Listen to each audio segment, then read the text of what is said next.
Bwana Yesu asifiwe. Mpendwa, tunakukaribisha katika ibada nzuri itakayofanyika hapa kanisani KKKT Mabadaga tarehe 12 mwezi wa 11. The Night of Penuel. Tunakuja kukutana na Mungu uso kwa uso. Ibada hiyo itaanza saa 2 usiku mpaka saa 11 asubuhi. Usipange kukosa mpendwa. Amen.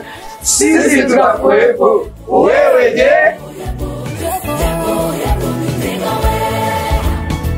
Mungu nitumikishe katika faida za mbingu.